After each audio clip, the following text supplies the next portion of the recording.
The next question, Dr. Nabil from Kashmir, he asks, why are some people born with congenital defects? If this is a test for the parents, then why are non-Muslim and atheist parents tested, especially the non-Muslim parents?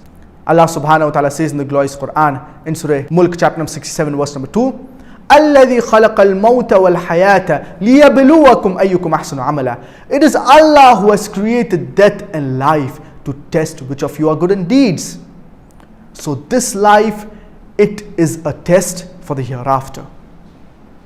And based upon our deeds, based upon our actions, we will be rewarded or punished in the hereafter.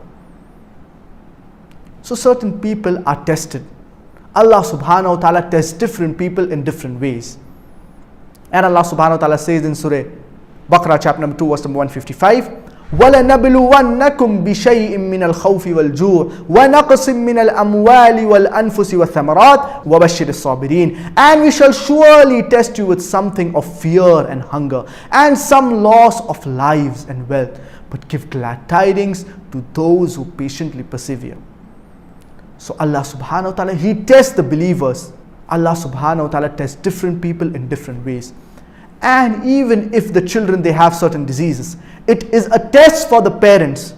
Will they yet be grateful and thankful to Allah subhanahu wa ta'ala? Are they content with the decree of Allah subhanahu wa ta'ala or not? Even the non-Muslim parents, it is a test for them. Will they believe in one God alone? Will they embrace Islam? Will they be content with the decree of Allah subhanahu wa ta'ala? And if they embrace Islam, if they are content with the decree of Allah subhanahu wa ta'ala, their reward will be greater in the hereafter. Because the greater the test, the greater the reward.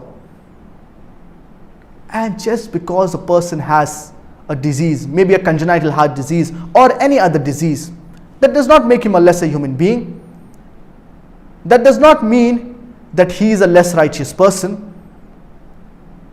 Even if a person has a disease, he can yet enter paradise. And it is better for a person to enter paradise with a disease rather than entering hellfire without having a disease. So it is all based upon how you look at it.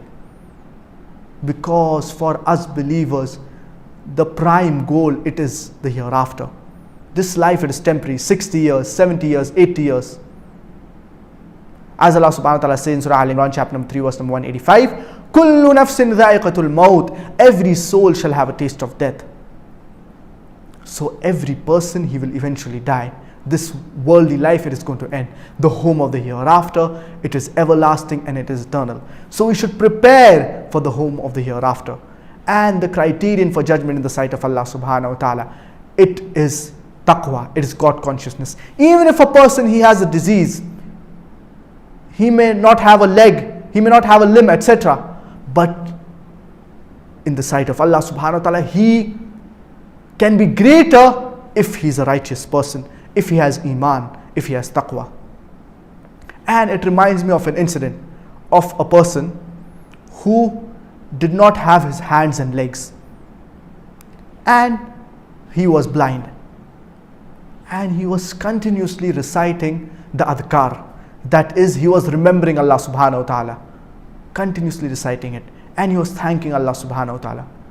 So some people, they passed by him and they asked him that you do not have your legs, you do not have your hands, you are blind, yet you are thanking Allah subhanahu wa ta'ala, yet you are remembering Allah subhanahu wa ta'ala. So he says that at least Allah subhanahu wa ta'ala, Alhamdulillah, Allah subhanahu wa ta'ala has given me a tongue wherein I can praise Him.